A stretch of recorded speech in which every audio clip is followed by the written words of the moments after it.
Boa tarde, meu nome é Caio, sou professor de ciências, serei o professor de ciências de vocês até o final do ano, substituindo a professora Thais, que está de licença maternidade, e sejam todos bem-vindos.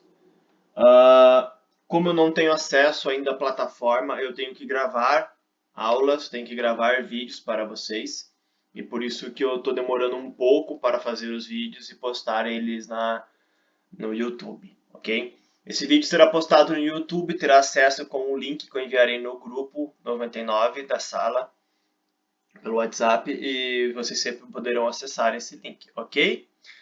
Deixarei como privado, somente com um link que eu enviar para vocês vão conseguir acessar, porque é uma coisa da escola, né?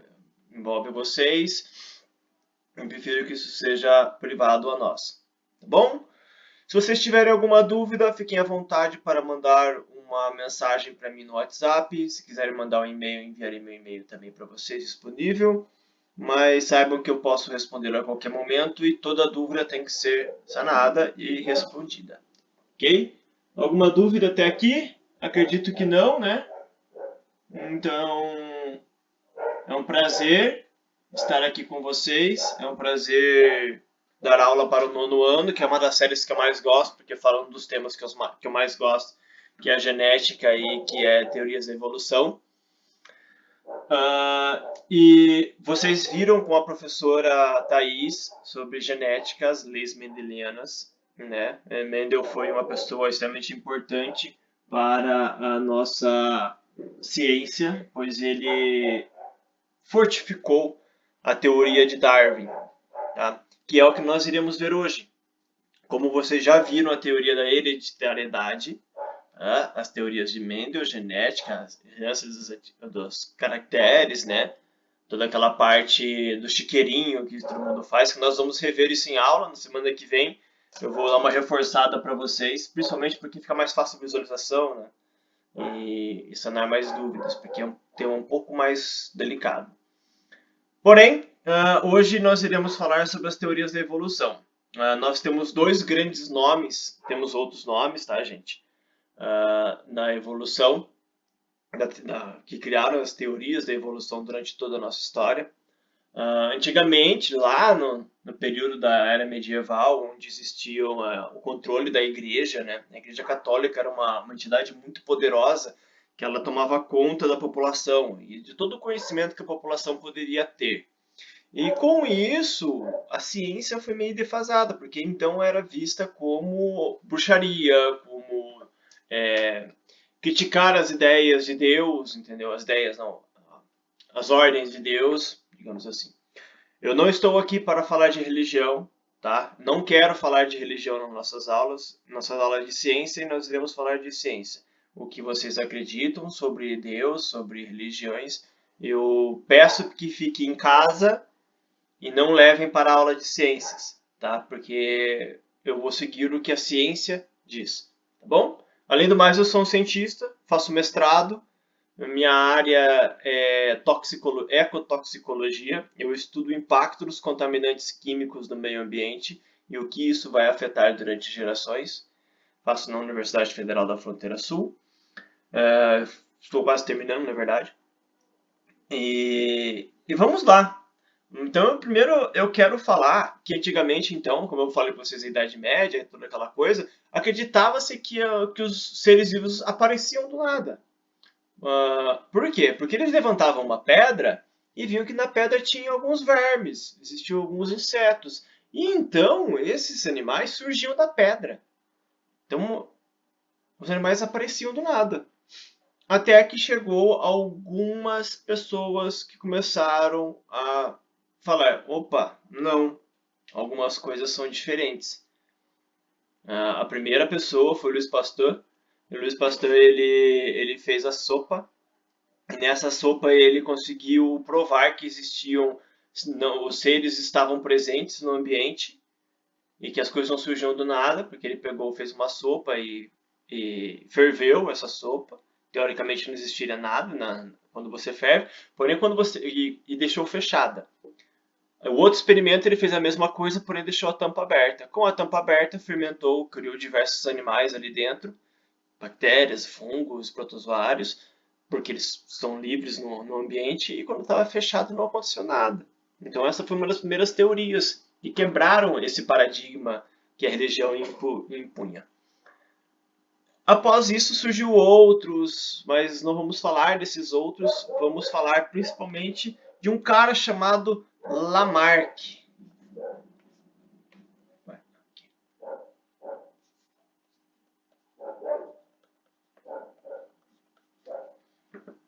Lamarck tem um nome bem comprido, mas vamos resumir. O nome dele é Jean-Baptiste Lamarck. Lamarck, ele, por meio de observação do meio em que ele vivia, ele começou a pensar em uso e desuso dos órgãos. Por exemplo, vamos supor que a girafa precisa alcançar a folha lá no alto. Então ele observou que a girafa, o pescoço dela iria crescer durante essa vida, e isso faria com que ela conseguiria alcançar as folhas da copa. Deixa eu desenhar uma girafinha aqui. Essa é a minha girafa, tá, gente? Os meus desenhos são os melhores. Parece um dinossauro, né? Tá, vou colocar aqui girafa.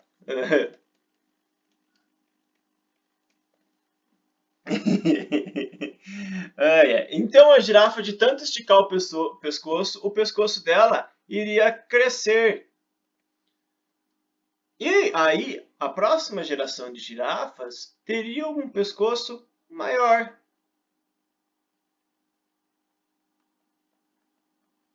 Ou seja, de tanto usar esse órgão ou esse membro, o indivíduo acabaria tendo uma maior vantagem para se alimentar ou para, enfim, fugir de predadores. Vamos supor, por exemplo, uma gazela fugindo de um leão. Ou uma anta fugindo, um porco do mato fugindo de uma onça pintada. Vamos colocar uma coisa mais brasileira. Vamos pegar aqui a onça, tá? Isso aqui é uma onça, tá, gente? Vou colocar até as pintinhas aqui, ó. Ó, isso aqui é a orelha de um gato, tá? É minha onça. Então a onça, para fugir do porco,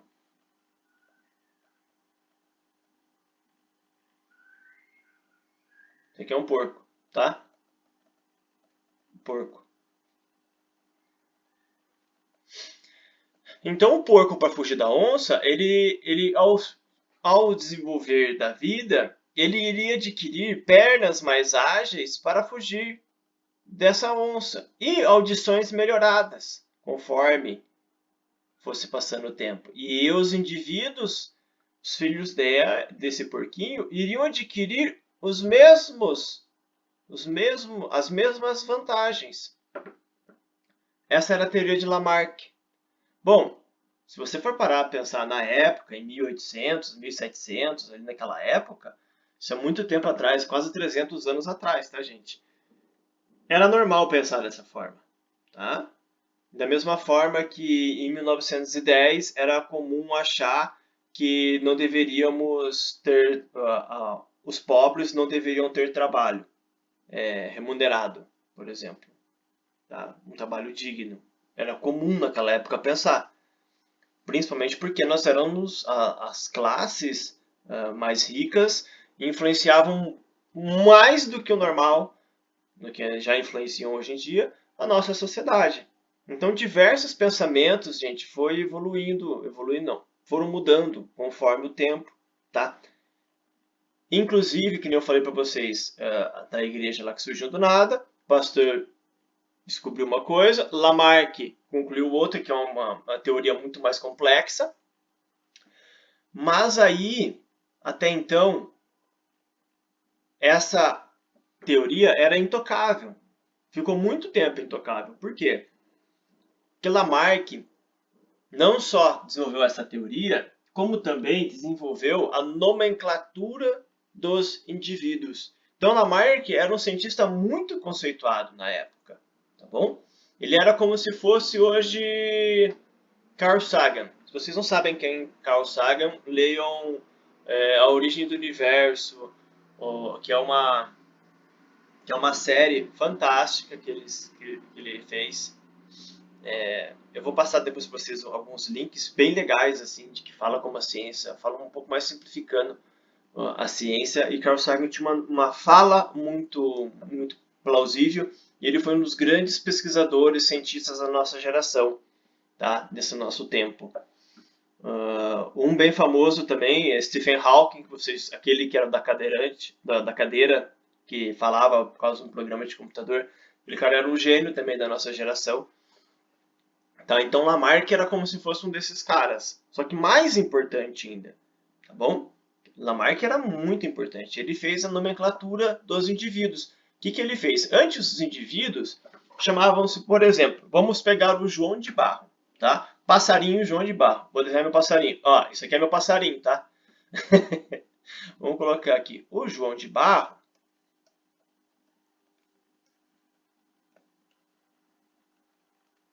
É o nome comum do João de Barro, tá bom?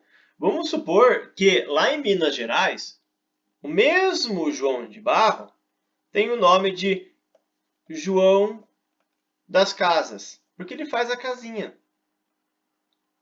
João de Barro faz aquela casinha no poste, na árvore, né? E o que ele fez? Ele falou, nossa, o mesmo indivíduo, a mesma espécie, tem dois nomes.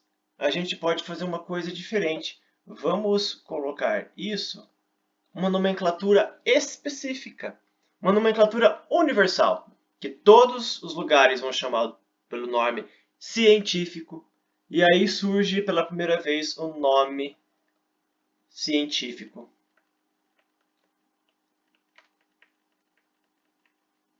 E o nome científico do João de Barro, tá? É Furnarius rufus, tá? Por que Furnarius? Furnarius porque ele faz a casinha. Rufus porque a coloração dele é rufus em latim, significa marrom, tá? Então, se você for pegar o nome científico dos animais, geralmente é pelas características que o indivíduo tem, tá? Então, nada mais do que isso. E todo nome científico é em latim. Por que latim? Porque latim é a origem da maioria das línguas ocidentais, tá? Ocidentais nós dizemos é italiano, é inglês, é espanhol, é português, tá? Essas línguas tudo derivam de uma língua só, que é o latim, tá? Vou lembrar vocês que qualquer dúvida que vocês tiverem, mande uma mensagem que eu irei responder, tá bom? Então, ele fez, além disso, ele fez uma outra coisa extremamente importante. Ele separou os animais em diversas formas. Nós temos o reino Animalia e o reino Plant. Nós temos esses dois grandes reinos naquela época, porque depois antes não tinha, eram só esses dois. Então, eu conseguia nomenclaturar os animais, os seres vivos, conforme a origem deles. Seria da Animalia, eu já tenho Animalia. Aí dentro da Animalia, você tem lá o reino, ordem,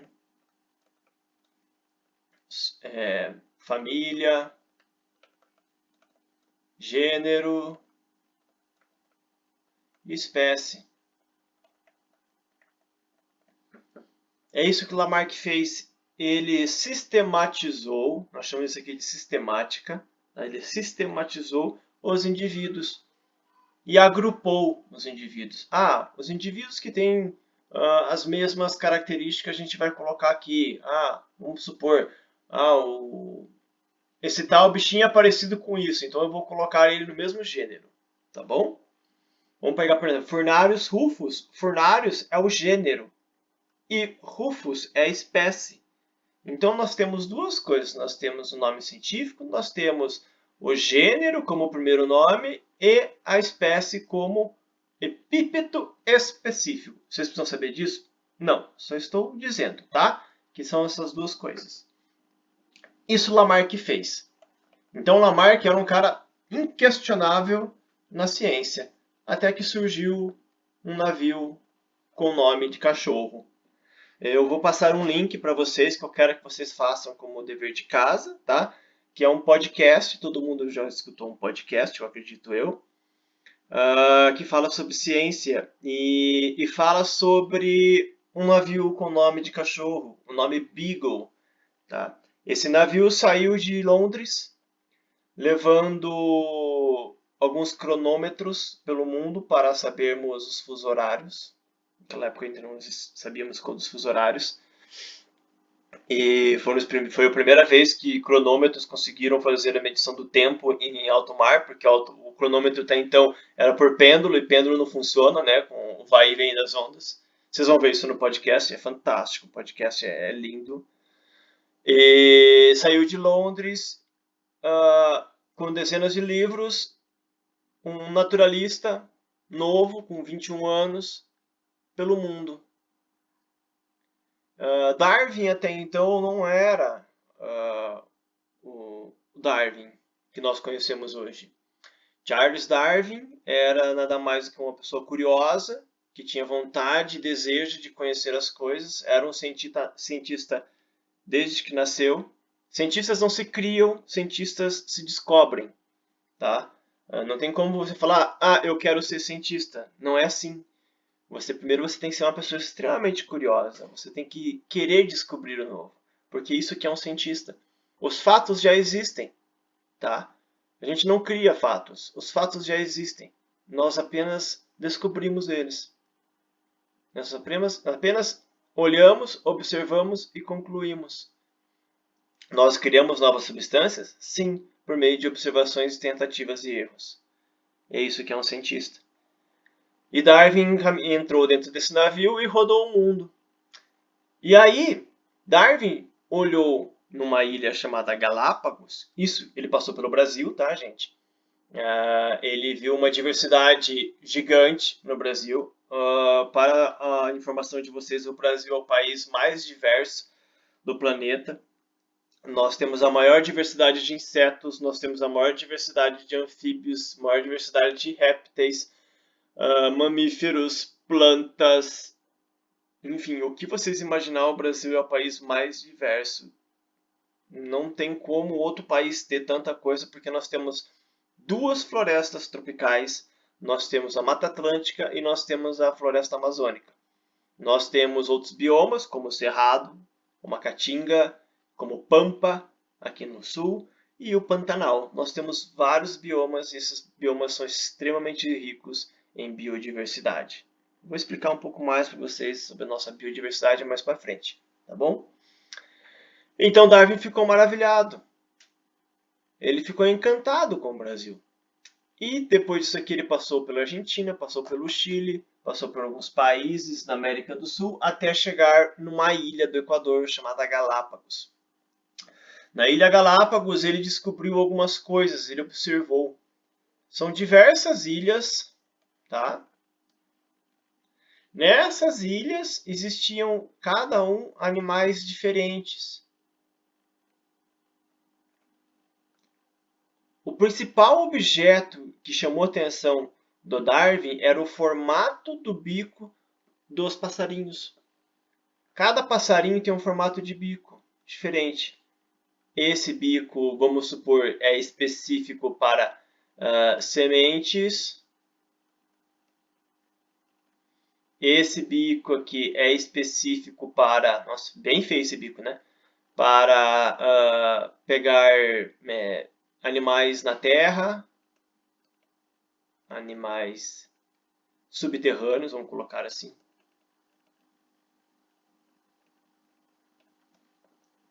Esse bico aqui é para predadores. Vamos colocar carnívoros.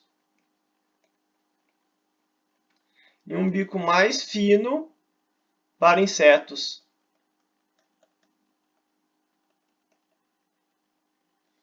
Então ele observou que onde não tinha insetos, não existia esse tipo de bico dos passarinhos.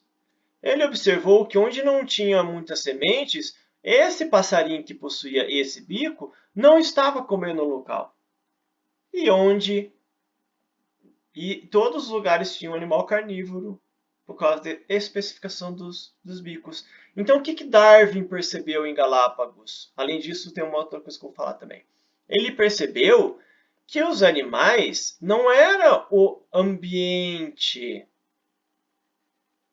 não era o animal que estava desenvolvendo aquilo para pegar tal coisa. Os bicos dos animais mostravam que isso levava-se tempo.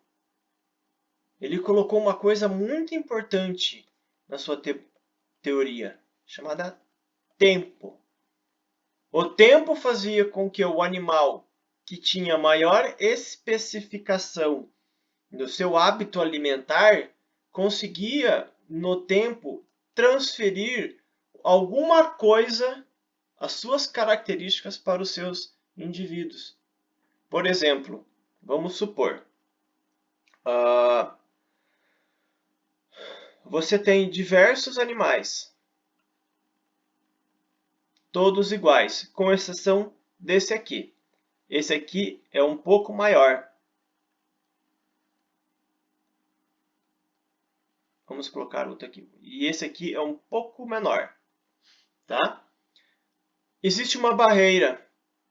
E nessa barreira, somente consegue passar indivíduos que têm esse tamanho e esse tamanho. Ou seja, esse aqui não vai conseguir passar. Passam apenas aqueles indivíduos com o mesmo tamanho. Esse aqui é um pouquinho menor, deixa eu apagar aqui.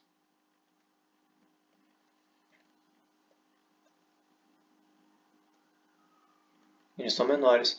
E depois tem uma outra barreira, que só vai passar indivíduos menores, esse aqui. Ou seja, esse e esse não vão conseguir passar. Não quer dizer que esses aqui vão morrer. Quer dizer que esses daqui vão continuar fornecendo os seus genes para as próximas gerações. Só que esse aqui vai ficar mais específico. E é assim que se forma os indivíduos diferentes. Como o caso dos bicos, aquela seleção que eles fizeram durante muito tempo fez com que cada indivíduo fosse especialista em cada coisa. E aquele caractere que fez com que aquele indivíduo tivesse uma vantagem sobre alguns outros indivíduos fosse passada para suas próximas gerações e aquilo fosse melhorado durante os anos. Tá? Porque conforme você vai especificando alguma coisa, o indivíduo que tem for mais propenso a conseguir fazer aquilo, consegue sobreviver. Consegue sobreviver aquilo. Não quer dizer que o outro vá morrer. Pode ser que ele se especialize e continue com aquilo lá e aquilo lá continue existindo. Por quê? Porque em algumas ilhas, ele percebeu também que existiam tartarugas com pescoço maiores. Isso aqui é uma tartaruga, tá, gente? Agora parece um dinossauro mesmo. E nessa outra ilha aqui, menor, possuía tartarugas com pescoço menor. Por que isso? Aqui, os cactos que elas comiam eram maiores. E aqui os cactos eram menores. Ou seja, a tartaruga conseguia alcançar esses cactos e essa daqui conseguia alcançar essa. O que aconteceu? Conforme as gerações, não houve as grandes tartarugas com pescoços maiores também conseguiriam comer essa daqui, mas não houve a necessidade do indivíduo de uma característica que fosse herdada durante gerações de sobreviver. Por quê? Porque não iria existir. O tamanho médio seria o mesmo. Então, o indivíduo seria reproduzido normal, talvez o pescoço iria crescer conforme o tempo, mas não haveria uma necessidade Não haveria uma seleção para isso. Já aqui não. Aqui, com o tempo, as tartarugas que tinham um pescoço maior conseguiriam comer. As menores iriam morrer e não iriam conseguir sobreviver. E aí as tartarugas foram crescendo o pescoço conforme as gerações. Porque os maiores indivíduos iriam ter possibilidade maior de conseguir comer aquele cacto. Isso foi uma coisa que nós chamamos de seleção natural. O mais forte, ou mais apto sobrevive. Vamos pegar um outro caso, um caso bem polêmico, tá, gente? Que foi durante muitos anos problematizado e etc e tal. O ser humano são descendentes de macacos. Não quer dizer que você vai ver um macaco virando ser humano, tá? Por quê? Porque isso demorou muito tempo, tá?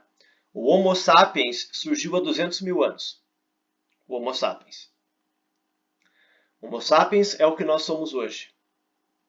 O gênero Homus descende de vários outros indivíduos. Em algum momento, um primata surgiu um novo gênero, Homus.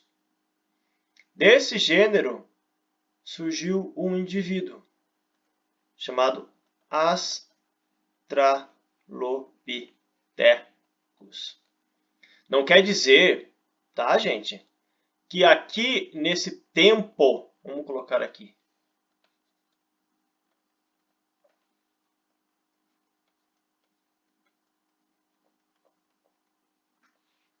nesse tempo não tenha surgido uma outra espécie. Vamos colocar aqui espécie. Sim, pode ter surgido outra espécie, porque quando o gênero Homo surgiu nos descendentes de outros macacos, aqueles filhotes que foram surgindo, que tinham outras características, foram tentando sobreviver ou não. Mas a que mais teve sucesso nesse tempo foi o Australopithecus. Depois do Australopithecus, nós temos diversos outros indivíduos. E aqui nós vamos citar vários, mas vamos ser mais específicos. O homem de Neandertal. E ao mesmo tempo que surgiu o homem de Neandertal, surgiu o Sapiens. Essas duas espécies sobreviveram ao mesmo tempo. Mas somente uma conseguiu seguir adiante, porque essa daqui, com o aumento da temperatura, foi desaparecendo. Porque essa espécie que é uma espécie mais generalista, essa espécie aqui, ela sobreviveu porque ela era nômade. Essa espécie não era nômade. E com o aumento da temperatura, ela conseguiu ir aos locais onde o Neandertal estava perdendo as habilidades de caça, as habilidades etc e tal. E o Sapiens conseguiu se adaptar a tudo isso. Existem teorias de que os Sapiens exterminaram o Neandertal, tá? Caçando-os. É bem provável. E com isso, nós hoje somos Homo sapiens sapiens. Foi assim que surgiu a história do homem.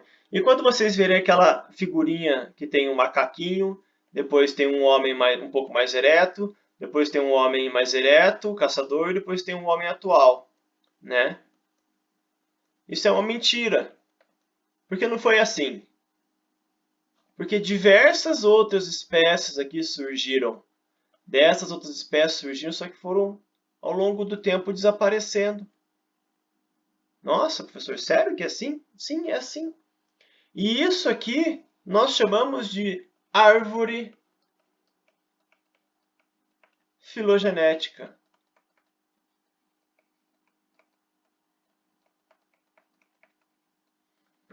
Quando Darwin descreveu isso, o mundo parou.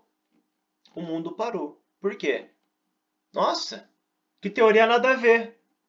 E durante muito tempo, as pessoas questionaram Darwin, principalmente os religiosos. Porque aqui você tira todo aquele glamour que existia antes, que Deus criou tudo. Darwin fala, não foi Deus, foram as espécies que foram se adaptando ao meio. E não o meio que se adapta às espécies, que era a teoria de Lamarck. Por exemplo, o gafanhoto é verde porque a grama é verde. E não a grama é verde porque o gafanhoto é verde. Entenderam? A teoria de Darwin fala que o gafanhoto, que tinha uma cor mais parecida com a grama, foi sobrevivendo. Por quê? Porque os caçadores não conseguiam ver aquele gafanhoto naquela grama. E ele foi sobrevivendo e foi gerando filhos. E esses filhos foram, pela lei de Mendel, que vocês viram, vai ficando cada vez mais verde, mais verde. Os que não são verdes vão morrendo e os que são verdes vão sobrevivendo. E foi assim que essa teoria surgiu. Já Lamarck fala que o indivíduo já é verde. Quem tem que se adaptar ao indivíduo é o ambiente. Está errado. A gente sabe que está errado, porque o ambiente tem mais tempo que nós. O ambiente não vai mudar. Você não vai ver, por exemplo, uma árvore mudando porque o pica-pau está indo lá picar ela. Talvez, conforme os anos, a resina de uma árvore seja mais dura, a casca, e o pica-pau não consiga. Só que é muito mais provável, pelo que o pica-pau consiga picar aquela árvore, bater naquela árvore e pegar os vermes que ali existem, porque o pica-pau tem uma taxa de reprodução maior do que a planta. Então, os caracteres evolutivos que ele vai transcender vão ser mais rápido do que aquela árvore. Um caso muito bom de se lembrar é o caso da diferença entre presa e predador. Se você for olhar uma onça, ela tem diversos mecanismos de caça.